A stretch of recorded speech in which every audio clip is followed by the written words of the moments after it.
નમસ્કાર મિત્રો, આજે આપણે એક્ટિવ વોઇસ અને પેસિવ વોઇસમાં પૂર્ણ ભૂતકાળ એના વાક્યો જે છે એ લઈને આવ્યા છીએ. બરોબર, પૂર્ણ ભૂતકાળના વાક્યો જે છે એ કેવી રીતે આવે છે તો કે પૂર્ણ ભૂતકાળની અંદર આપણને ખ્યાલ જ છે કે એક્ટિવ વોઇસની અંદર કયું રૂપ આવે છે તો કે હેડ પ્લસ V3 અને પેસિવ વોઇસની અંદર તો કે હેડ બીન અને V3. બસ પૂર્ણ વર્તમાન કાળ જેવું જ છે. પૂર્ણ વર્તમાન કાળમાં શું કરતા હતા આપણે, હેવેસ V3 હતું અને બાજુમાં હેવેસ બીન, વચ્ચે ક્રિયાપદમાં તો ખાલી બીન જ ઉમેરવાનું છે, બીજો કોઈ ચેન્જીસ નહીં થાય. હા, હેવેસ જે છે એ કર્તા મુજબ કે કર્મ મુજબ આવે. અહીંયા તો એ ચિંતા નથી, કારણ કે એકલું એક જ છે, હેડ જ છે. એટલે આપણે તો હેડ અને V3 ની વચ્ચે બીન ઉમેરી દેવાનું અને સબ્જેક્ટ ને ઓબ્જેક્ટ ને આગળ પાછળ કરી દેવાના છે. વાત થઈ ગઈ પૂરી. હું એવું નથી કહેતો કે શબ્દો આગળ પાછળ કરી દો, સબ્જેક્ટ અને ઓબ્જેક્ટ ને ઓળખી અને એને આગળ પાછળ કરી દેવાના છે. જોઈએ આપણે એમાં પહેલું સેન્ટેન્સ આપણને આપવામાં આવેલું છે. અહીંયા પણ ખાસ ધ્યાનમાં વસ્તુ યાદ રાખવા જેટલું એવું છે કે પૂર્ણ ભૂતકાળના વાક્યો જે છે ને એ મોટે ભાગે બે વાક્યોમાં સાથે આવતો હોય છે. આપણે ચાલુ ભૂતકાળ જોઈ ગયા હતા, એમાં બે વાક્યો, એમાં બે ત્રણ એક્ઝામ્પલ જ એવા હતા જેમાં બે વાક્યો સાથે હશે. આમાં મોટા ભાગના આન્સર્સ એવા હશે કે વાક્યો એવા હશે કે જેમાં બે વાક્યો એક સાથે હશે. દાખલા તરીકે અહીંયા તમે પહેલું વાક્ય વાંચો તો they went home after they had finished their work. હું અહીંયા વાક્ય લખી નાખું છું કે they went home after they had finished their work. Full stop. બરોબર. જો હવે આ વાક્ય આપેલું છે, આપણે તો આપણું પહેલા જો એક વાક્ય કયું છે તો કે they went home. એક વાક્ય એ છે. ખબર કેવી રીતે પડે સાહેબ આ વાક્ય? કારણ કે ક્રિયાપદ આપેલું છે. ક્રિયાપદ આપેલું એટલે એક વાક્ય ઈ હોય, પાછું બીજું ક્રિયાપદ અહીંયા હેડ ફિનિશ્ડ છે એટલે બીજું વાક્ય છે, અને વચ્ચે આફ્ટર સંયોજક આપેલું છે. હવે ક્રિયાપદ ઓળખી લ્યો. વેન્ટ એટલે જવું. બરોબર. હવે ખાસ ધ્યાનમાં રાખજો, મેં તમને અગાઉ કીધું તું, અત્યારે કહું છું, કમ અને ગો એનો કોઈ દિવસ પેસિવ વોઇસ થાય નહીં, કારણ કે તમે એને કર્મ જો અહીંયા મળશે જ નહીં. વેન્ટ એટલે ગો એટલે જાવું, ગોનું રૂપ છે વેન્ટ ભૂતકાળનું. શું જાય છે? જવાબ નથી મળતો. કોને જાય છે? જવાબ મળશે નહીં. એનો મતલબ વાક્યમાં ઓબ્જેક્ટ નથી. તમે શું જાય છે તો એવું ન કહો ઘર જાય છે, ઘર રે જાય છે એવું કહી શકાય. બરોબર. કોને જાય છે તો ઘર જાય છે એવો એનો આન્સર મળી શકે નહીં. એટલે હોમ જે છે એ શું થઈ ગયો? અધર વર્ડ્સ થઈ ગયો. કોણ જાય છે તો કે they. વાક્ય રચના આ એક્ટિવ છે પણ આનું પેસિવ શક્ય નથી. કેમ શક્ય નથી? કારણ કે આ વાક્ય રચનામાં કર્મ નથી. ઘણી વખત એવું વિચારો સાહેબ, એ તો ઓલી વોટ વાળી રચનામાં કર્મ નથી હોતો તો આપણે એનું પેસિવ કરીએ છીએ, પણ એ તો વોટ વડે જ પ્રશ્ન પૂછ્યો છે. જેના વડે જે ભાગ જોઈએ છીએ અને એના માટે જે પ્રશ્ન પૂછાય છે એના વડે જ પ્રશ્ન પૂછ્યો હોય તો એની તો ગેરહાજરી જોવાની, અને એ પ્રશ્નાર્થ વાક્યમાં શક્ય બનશે. આ વિધાન વાક્ય છે. બીજું વાક્ય જુઓ તો એમાં ક્રિયાપદ કયું છે? આ છે હેલ્પિંગ વર્બ, ફિનિશ્ડ છે મેઇન વર્બ, અને આ આપણું થશે વર્બ.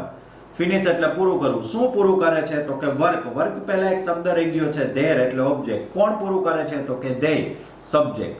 એનો મતલબ કે અહીંયા SVO ની રચના વાક્ય મળ્યું છે એક્ટિવ, પણ બંને વાક્યનું પેસિવ નહીં થાય, એકનું જ પેસિવ થશે.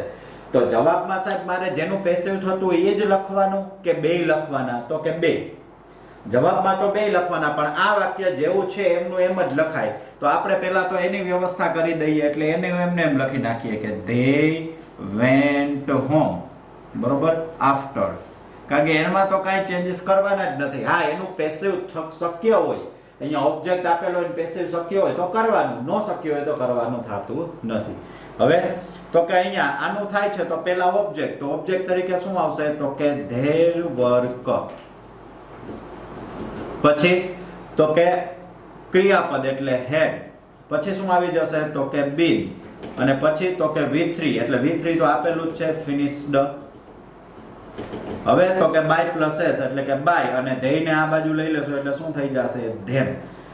આને આન્સર ને કદાચ તમે આ રીતે લખો કે their work had been finished by them, બરોબર, after they went home, તો ચાલે તો કે ચાલે નહીં. બરોબર. કારણ કે બિફોર અને આફ્ટર આવે એટલે જ્યારે જે ક્રમમાં વાક્ય હોય એ જ ક્રમમાં આપણે લખવું પડે છે. બિફોર અને આફ્ટર સિવાયના સંયોજક હોય તો તમે એમાં ચેન્જ કરી શકો છો. બરોબર. ત્યારબાદ બીજું વાક્ય આપણે લઈએ તો શું કહે છે, Ramji opened the door after I had knocked for the second time. હવે અહીંયા વચ્ચે એક શબ્દ રહી ગયો છે, વાક્યમાં જ એક શબ્દ ભૂલાઈ ગયો છે, it. After I had knocked it for the second time. આ ઇટ જે છે એ કોના માટે વપરાયેલું છે? દરવાજા માટે. કોના માટે વપરાયેલું છે? દરવાજા માટે. ખાસ યાદ રાખજો કે રામજીએ ઓપન્ડ ધ ડોર, એ વાક્યને હું અહીંયા લખી નાખું છું વ્યવસ્થિત રૂપથી સમજવા માટે કે રામજી ઓપન્ડ ધ ડોર, બરોબર, આફ્ટર આઈ હેડ નોક્ડ. નોક્ડ એટલે ખખડાવવું. ઇટ ફોર ધ, સેકન્ડ ને હું આ રીતે લખી નાખું છું, સેકન્ડ ટાઈમ. હવે જો અહીંયા તમારે શું કરવાનું છે, આ ઈટ કોના માટે વપરાયેલું છે? દરવાજા માટે. આપણે નિયમ છે ને સર્વનામનો, કે એક વખત નામ આવી જાય પછી બીજા વાક્યમાં સર્વનામનો ઉપયોગ કરી શકીએ. એટલે ઈટ જે છે એ દરવાજા માટે વપરાયેલું છે. ચલો હવે વાક્ય આવ્યું છે, હવે શોધતા જાઓ. તો પહેલા વાક્યમાં ક્રિયાપદ કયું છે? તો કે ઓપન. ઓપન એટલે ખોલવું. શું ખોલે છે? તો કે ડોર ખોલે છે. જો અહીંયા જવાબ મળ્યો તો આ ઓબ્જેક્ટ, આ ક્રિયાપદ. કોણ ખોલે છે? તો કે રામજી. તો આ રચના મળી આપણને એક્ટિવ. બીજા વાક્ય ઉપર આવો. હેડ નોક્ડ. નોક્ડ એટલે ખખડાવવું, બરોબર. હેડ હેલ્પિંગ વર્બ છે, આ નોક્ડ મેઇન વર્બ છે અને બનશે ક્રિયાપદ. ખખડાવવું. શું ખખડાવે છે? તો કે દરવાજો. દરવાજા માટે કયો શબ્દનો ઉપયોગ થયો છે? ઇટ. એટલે આ થઈ જશે આપણો ઓબ્જેક્ટ. કોણ ખખડાવે છે? તો કે આઈ. તો આ થઈ જશે સબ્જેક્ટ. અને આ તો કે ફોર સેકન્ડ ટાઈમ એ અધર વર્ડ્સ. હવે તો કે આગળના વાક્યમાં એસવીઓ ની રચના છે? તો કે હા છે. પાછળના વાક્યમાં એસવીઓ ની રચના છે? ઓબ્જેક્ટ બંનેમાં મળે છે? તો કે હા સાહેબ મળે છે. તો એનો મતલબ બંનેમાં મળતો હોય તો બંનેનું પેસિવ વોઇસ થાય, બરોબર. જો અહીંયા નહોતું મળતું, અહીંયા ઓબ્જેક્ટ હતો જ નહીં તો આપણે ન કર્યું. અહીંયા ઓબ્જેક્ટ મળે છે તો એનું કરવાનું. તો હવે સૌથી પહેલા વહેલા ઓબ્જેક્ટ કરવો હોય તો સૌથી પહેલા વહેલા શું આવી જશે? ઓબ્જેક્ટ. એટલે આપણે શું લખશું અહીંયા? તો કે ધ ડોર, બરોબર. હવે આ વાક્ય જે કાળનું હોય એ કાળનું પેસિવ વોઇસ થાય. દાખલા તરીકે હું અહીંયા હેડ કરી દઉં, આ રચના મુજબ હેડ બીન મૂકું તો એ ખોટું કહેવાય. કેમ? કારણ કે આ કાળ અલગ છે અને એક્ટિવ પેસિવ નો પહેલો થંબ રૂલ મેં કીધો તો એ શું છે? એક્ટિવ પેસિવ માં કાળ કોઈ દી બદલાય નહીં. તો આ વાક્યનો કાળ કયો છે? તો કે ઓપન્ડ. ઓપન્ડ એટલે ઈડી લાગેલું છે તો આ રૂપ V2 કહેવાય કે V3 કહેવાય? તો મેં તમને કીધું હતું, એને ઓળખવાની રીતે મેં કીધી હતી વર્બના ચેપ્ટરમાં, કે જો એકલું ક્રિયાપદ આવે, ભૂતકાળનું રૂપ એકલું આવે, સબ જ્યારે V2 અને V3, આનું V3 ઓપન્ડ થાય ને V2 ઓપન થાય. તો જ્યારે સરખું આવે તો કેવી રીતે આઈડેન્ટિફાય કરવું? એકલું હોય તો V2, આગળ કે હેલ્પિંગ વર્બ હોય તો V3. અહીંયા ઓપન્ડ એકલું જ છે તો એનો મતલબ આ V2. અને V2 કયા કાળમાં આવે છે? સાદા ભૂતકાળમાં. એનો મતલબ આ આપેલું વાક્ય સાદા ભૂતકાળનું છે. તો હવે એનું પેસિવ કરવું હોય તો સાદા ભૂતકાળના પેસિવમાં ક્રિયાપદ શું આવે છે? ટેન્સ ટેબલમાં યાદ કરો જોઈએ તો કે વોઝ, વેર અને V3, બરોબર. તો ડોર છે એટલે શું આવી જશે? તો કે વોઝ. હવે V3 એટલે એ તો આપેલું છે ઓપન્ડ. ત્યારબાદ તો કે બાય રામજી, બરોબર. પેલું વાક્ય થઈ ગયું. જો એનું પેસિવ થયું તો કર્યું આપણે. પછી આફ્ટર નું આફ્ટર. ત્યારબાદ તો કે I had knocked it for the second time. તો હવે એની રચના આ મુજબ આવશે કારણ કે હેડ વાળું વાક્ય છે તો પેલા ઓબ્જેક્ટ. તો ઓબ્જેક્ટ તરીકે શું છે? તો કે ઇટ. ત્યાર પછી તો કે વર્બ એટલે કે હેડ, બીન અને નોક્ડ. પછી તો કે બાય પ્લસ એસ એટલે આપણે અહીંયા લખશું બાય. આઈ ને આ બાજુ લઈ લ્યો એટલે મી, અને ફોર સેકન્ડ ટાઈમ, બરોબર. તો આ રીતે આ વાક્ય જે છે એ બનશે. નેક્સ્ટ આપણે લઈએ સેન્ટેન્સ નંબર 3. તો સેન્ટેન્સ નંબર 3 માં શું કહે છે? તો કે soon after they had finished the breakfast, soon after they had finished the breakfast they ran out to play. હવે આ વાક્યનું આપણે એક્ટિવ છે કે પેસિવ આપણે અહીંયા જોઈએ તો બીજું વાક્ય જે છે એ બની ગયું હતું એક્ટિવ. હવે આ વાક્યનું જોઈએ ત્રીજાનું, soon after they had finished the breakfast they ran out to play. ચલો ઓળખીએ. તો સૌથી પહેલા વહેલા ક્રિયાપદ જોવો જોઈએ તો પહેલા વાક્યમાં ક્રિયાપદ કયું છે? તો કે had અને finished. શું પૂરું કરે છે? તો કે બ્રેકફાસ્ટ, બરોબર. તો બ્રેકફાસ્ટ પહેલા ધ રહી ગયું છે આખું ઓબ્જેક્ટ. કોણ ફિનિશ કરે છે? તો કે they. આ તો કે અધર વર્ડ્સ છે. આ બાજુ આવો, અલ્પ વિરામ પછી વાક્ય ચેન્જ થાય છે. રેન આઉટ, રેન આઉટ એટલે દોડીને જવું, બહાર નીકળવું, દોડવું, બરોબર. અને આઉટ એટલે બહાર, કે બહાર દોડી જવું, એમ બહાર જવું. તો હવે આપણે શું બહાર જાય છે? જવાબ મળતો નથી. કોને બહાર જાય છે? કારણ કે રન એવો શબ્દ છે કે એનું કોઈ દી પેસિવ વોઇસ કમ અને ગો ની જેમ થાય નહીં. તો હવે રન નું પેસિવ વોઇસ થાય પણ એ અલગ રીતે હોવું જોઈએ, બરોબર. જ્યારે રન જે છે એ ચલાવવાના સંદર્ભમાં હોય ત્યારે આપણે એક સાદા ભવિષ્યકાળમાં અને મોડેલ ઓક્ઝિલરીમાં આવી ગયું હતું, વી મે રન ધીસ ફેક્ટરી, એવું વાક્ય, બરોબર. તો અહીંયા એનું પેસિવ થશે નહીં. તો પેસિવ થશે નહીં કારણ કે રેન આઉટ આપેલું છે અને એમાં કઈ ઓબ્જેક્ટ મળતો જ નથી. આપણે એને સબ્જેક્ટ વર્બ એવું ઓળખતા નથી કારણ કે એનું એ જ લખવાનું થશે. આપણે ઓળખતા નથી, ડાયરેક્ટ આપણે જેનું આપેલું છે એનો જવાબ લખતા જઈએ. તો અહીંયા હેડ વાળું વાક્ય પહેલા આપેલું છે તો આપણે અહીંયા એ જ રીતે લખી નાખીએ. સૂન આફ્ટર પહેલા છે તો આપણે સૂન આફ્ટર પહેલા લખી નાખીએ. હવે ઓબ્જેક્ટ, તો ઓબ્જેક્ટ, આ વાક્ય એક્ટિવ બન્યું છે. ઓબ્જેક્ટ શું છે? તો કે ધ બ્રેકફાસ્ટ. તો કે સૂન આફ્ટર ધ બ્રેકફાસ્ટ, પછી તો કે હેડ બીન અને V3, તો કે હેડ બીન અને ફિનિશ્ડ. ત્યારબાદ બાય અને ધેમ. soon after the breakfast had been finished by them. બાકીનું વાક્ય તો as it is જ શું આવશે? they ran out to play, બરોબર. ચલો નેક્સ્ટ સેન્ટેન્સ આપણે લઈએ. we went to the theater after we had seen કસોટી, બરોબર. કસોટી એક સિરિયલ નું નામ છે. હવે આગળ બે વાક્ય આપેલા છે કે we went to the theater, we had seen કસોટી. તો પેલું તો વેન્ટ વાળું વાક્ય છે, ગો નું રૂપ છે અને ગો નું રૂપ હોય એટલે મેં પહેલા જ કીધું કે એનું પેસિવ થાય ને એટલે એમાં કાંઈ ઓળખતા નથી. અહીંયા આવો, we had seen કસોટી, ક્રિયાપદ છે had seen, seen એટલે જોવું. શું જોવે છે? કસોટી, એ સિરિયલ નું નામ છે. કોણ જોવે છે? તો કે અમે. વાક્ય મળ્યું એક્ટિવ, કરવાનું છે એનું પેસિવ. પેસિવ કરવું હોય તો કેવી રીતે આવશે? તો કે સૌથી પહેલા આપણે એનો જવાબ લખીએ. પહેલું વાક્ય એમ નામ છે તો અહીં આપણે એમ નામ જ લખીએ કે we went to the theater. જેનું થાતું એનું કરવાનું, નો થાતું એનું નહીં કરવાનું. after, હવે we had seen કસોટી, તો કસોટી ઓબ્જેક્ટ પહેલા આવી જશે એટલે આપણે લખીએ કસોટી, બરોબર. પછી તો કે વર્બ એટલે had been અને V3, તો કે had been seen by, we ને આ બાજુ લઈ લ્યો એટલે us.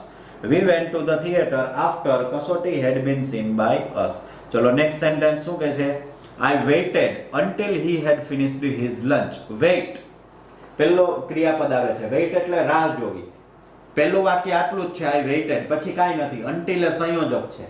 શું રાહ જુએ છે? જવાબ મળતો નથી. કોને રાહ જુએ છે? જવાબ મળતો નથી. એનો મતલબ એ સેન્ટેન્સમાં એમનું એમ જ રાખવાનું છે એટલે આપણે કાંઈ કરતા નથી. બીજું વાક્ય જુઓ, he had finished his lunch. તો ક્રિયાપદ છે had finished. શું ફિનિશ કરે છે? લંચ. લંચ પેલા શબ્દ છે his એટલે અહીંયા ઓબ્જેક્ટ. કોણ ફિનિશ કરે છે? તો કે he. વાક્ય મળ્યું એક્ટિવ, કરવાનું છે એનું પેસિવ. તો પહેલા તો આપણે અહીંયા લખી નાખીએ. દાખલા તરીકે I waited until, એટલું તો એમ નામ આવશે. હવે ઓબ્જેક્ટ, તો ઓબ્જેક્ટ છે his lunch, બરોબર. ત્યારબાદ વર્બ, તો કે had been અને V3, તો કે had been અને V3 એટલે કે finished.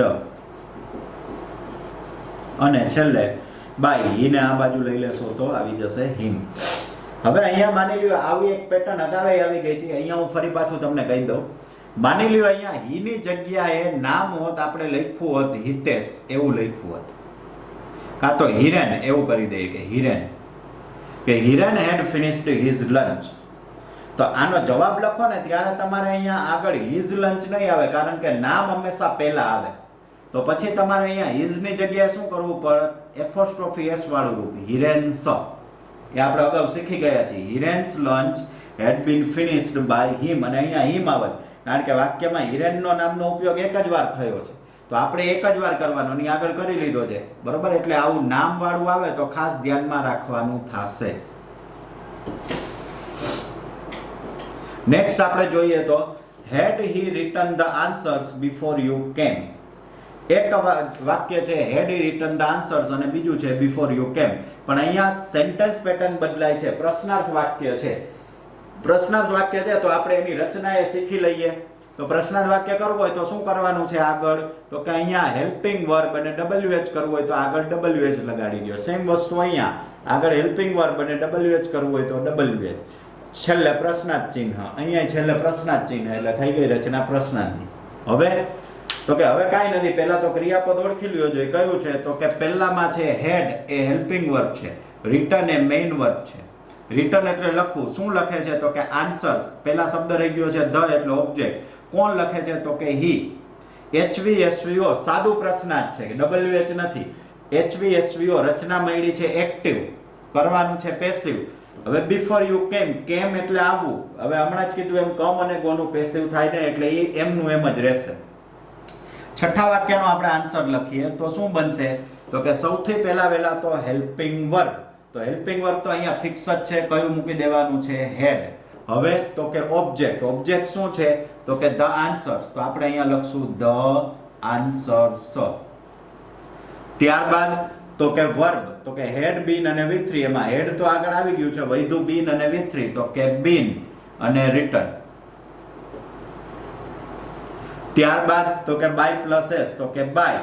હીને આ બાજુ લઈ લ્યો એટલે હિમ અને છેલ્લે ઓલું વાક્ય જોડી દો કે બિફોર યુ કેમ. છેલ્લે પ્રશ્નાર્થ ચિહ્ન. તો આ આપણે જોયું સાદું પ્રશ્નાર્થ. હવે આપણે વાક્ય નંબર 7, 8 અને 9, 10 જે પૂર્ણ ભૂતકાળના જ છે પરંતુ WH વાળા પ્રશ્નાર્થ છે. વાય, વોટ, વેર અને હુ વાળા વાક્યો છે. તો એનું આપણે પેસિવ વોઇસ કરતા શીખવાનું છે. તો સાવ ઈઝી છે. આપણે તો આપણું પહેલું કાર્ય શું? તો કે ક્રિયાપદ શોધી લ્યો. તો ક્રિયાપદ તરીકે આપણે અહીંયા શું લખશું? તો કે સૌથી પહેલા વહેલા આપણે અહીંયા જોશું ક્રિયાપદ તરીકે હેડ હેલ્પિંગ વર્બ અને લર્ન્ટ મેઇન વર્બ. શું શીખે છે? તો કે ઉર્દુ. એટલે આ થઈ ગયો ઓબ્જેક્ટ. કોણ શીખે છે? તો કે હી. આ થઈ ગયું સબ્જેક્ટ અને આ WH વર્ડ્સ. એનો મતલબ કે આ રચના 7મું વાક્ય જે છે એ કેવું બન્યું છે? તો કે એક્ટિવ. તો હવે કરવાનું શું છે એનું? પેસિવ. પેસિવ કરવું હોય તો સાવ ઈઝી રચના છે. સૌથી પહેલા વહેલા WH વર્ડ્સ. હવે WH વર્ડ્સ જે છે એ ચેન્જ થાય? તો કે ના. WH વર્ડ્સ જ્યારે હુ વાળું વાક્ય હોય ત્યારે જ ચેન્જ થાય. છેલ્લામાં હુ છે એમાં ચેન્જ થશે. હુ નું શું થાય? બાય હું. અને હુમ નું હુ. બાકી કોઈ WH વર્ડ ચેન્જ ન થાય, હોય એનો એ જ રહે. તો આપણે અહીંયા એનો જવાબ લખીએ તો આપણે સૌથી પહેલા વહેલા અહીંયા લખી નાખશું વાય. પછી રચના મુજબ હેલ્પિંગ વર્બ. તો આપણે અહીંયા લખી નાખશું હેડ. પછી રચના મુજબ ઓબ્જેક્ટ. તો વાક્યમાં ઓબ્જેક્ટ છે ઉર્દુ. તો આપણે અહીંયા લખી નાખશું ઉર્દુ. પછી રચના મુજબ હેડ આવી ગયું છે, બીન અને V3 બાકી છે. તો આપણે અહીંયા લખી નાખશું બીન લર્ન્ટ. ત્યારબાદ તો કે બાય પ્લસ એસ. તો આપણે અહીંયા લખી નાખશું બાય. હીને આ બાજુ લઈ લ્યો એટલે હિમ અને છેલ્લે પ્રશ્નાર્થ ચિહ્ન. Why had Urdu been learnt by you. 8મું વાક્ય જોઈએ. ક્રિયાપદ શોધી લ્યો પહેલા. તો શું કહે છે? What had she cooked. Had એટલે હેલ્પિંગ વર્બ, કુકડ એટલે મેઇન વર્બ. કુક એટલે બનાવવું. શું બનાવે છે? પણ સાહેબ એના વડે જ પ્રશ્ન પૂછ્યો છે. જે આપણે જવાબ જોઈએ છીએ એના વડે જ પ્રશ્ન પૂછ્યો છે. તો એનો મતલબ કે વાક્યમાં કર્મની શું હશે? ગેરહાજરી. મેં આ વિડીયોની શરૂઆતમાં જ તમને આ પોઈન્ટ સમજાવ્યો હતો કે પ્રશ્નાર્થ વાક્ય હોય અને વોટ વાળી રચના હોય તો ઓબ્જેક્ટની ગેરહાજરી હોય. બરોબર? એટલે વાક્યમાં ઓબ્જેક્ટ નહીં મળે. કેમ? કારણ કે સાહેબ એના જ વડે પ્રશ્ન પૂછ્યો છે ને એટલા માટે. અહીંયા કોણ કુક કરે છે? તો કે સી. વાક્ય રચના SV આવી ગયું છે, વર્બ પહેલા S આવી ગયું છે એટલે એક્ટિવ ની બનશે. બરોબર? Before light went out. Light ગઈ. બરોબર? હવે આમાં તમે વેન્ટ આઉટ શબ્દ આવી ગયો એટલે પેસિવ થાય ને એટલે આ આપણે એમનું એમ જ રાખશું. હવે જોઈએ આપણે તો શું આવી જશે? તો કે સૌથી પહેલા વહેલા WH વર્ડ. તો WH વર્ડ વોટ ચેન્જ થશે? તો કે ના. કયો વર્ડ ચેન્જ થાય? હુ હોય તો વોટ નું વર્ડ. હેલ્પિંગ વર્બ હેડ નું હેડ. પછી ઓબ્જેક્ટ. તો ઓબ્જેક્ટ વાક્યમાં આવશે? તો કે ના, છે જ નહીં. તો ડાયરેક્ટ તો કે વર્બ એમાં હેડ આવી ગયું છે બીન અને V3. તો આપણે અહીંયા લખી નાખશું બીન કુકડ. પછી તો કે બાય પ્લસ એસ એટલે કે બાય અને અહીંયા હર. બરોબર? પછી આનું આ વાક્ય એઝ ઇટ ઇઝ ઉતારી લ્યો. Before light went out. બરોબર, છેલ્લે પ્રશ્નાર્થ ચિહ્ન. નેક્સ્ટ આપણે જોઈએ where had you kept your purse before locking the door.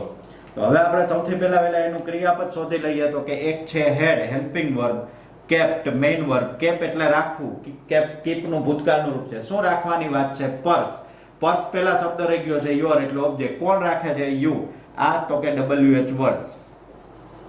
હવે બિફોર લોકિંગ ધ ડોર, તો આનું કાંઈ પેસિવ થાય નહીં એટલે એ આપણે એમનું એમ જ રાખવાનું છે. બરોબર, તો હવે આપણે કેવી રીતે કરશું? તો કે સૌથી પહેલા તો શું થઈ જશે? તો કે અહીંયા તમારે સૌથી પહેલા વાત જે કરવાની છે કઈ આવી જશે? તો કે અહીંયા WH વર્ડ્સ બદલાશે તો કે ના? તો કે અહીંયા વેર નું વેર. ત્યારબાદ તો કે અહીંયા આવશે હેલ્પિંગ વર્બ એટલે હેડ નું હેડ. પછી ઓબ્જેક્ટ, તો કે ઓબ્જેક્ટ છે યોર પર્સ. ત્યારબાદ ઓબ્જેક્ટ છે યોર પર્સ. પછી શું આવી જશે? વર્બ, તો કે બીન અને V3 એટલે કે બીન અને કેપ્ટ. પછી તો કે બાય પ્લસ એસ એટલે આપણે અહીંયા લખશું બાય અને યુ, અને પછી બિફોર લોકિંગ ધ ડોર. છેલ્લે પ્રશ્નાર્થ ચિહ્ન. Next, who had checked the papers when the principal entered the staff room? ચલો ક્રિયાપદ શોધો. તો કે હેડ અને ચેકડ.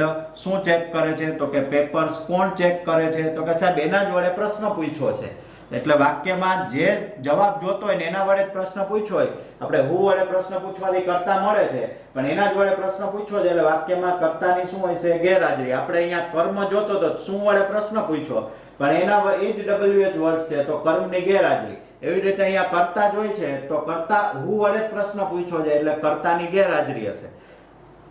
એન્ટર્ડ. શું એન્ટર કરે છે? જવાબ નહીં મળે. કોને એન્ટર કરે છે? જવાબ નહીં મળે. એનો મતલબ આનું કાંઈ પેસિવ થાય નહીં. તો હવે આપણે શું કરવાનું છે?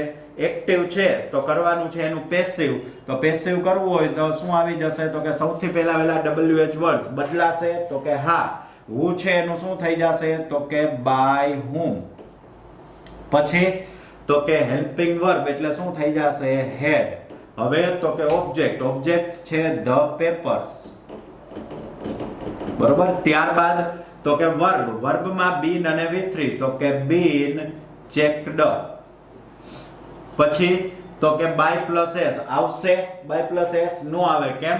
કારણ કે સબ્જેક્ટ છે નહીં વાક્યમાં અને બાય વધે છે તો એ આગળ આપણે whom ની આગળ લગાડી દીધું છે તો બાકીનું એમનું એમ when the principal entered the staff room. બરોબર, ક્વેશ્ચન માર્ક.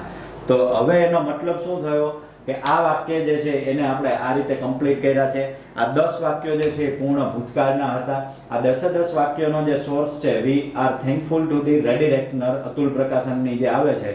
જો આપણી પાસે હોય તો એમાંથી પ્રેક્ટિસ કરી શકો છો, ન હોય તો એ પરચેસ કરી અને પ્રેક્ટિસ કરવા આઈ રેકમેન્ડેડ.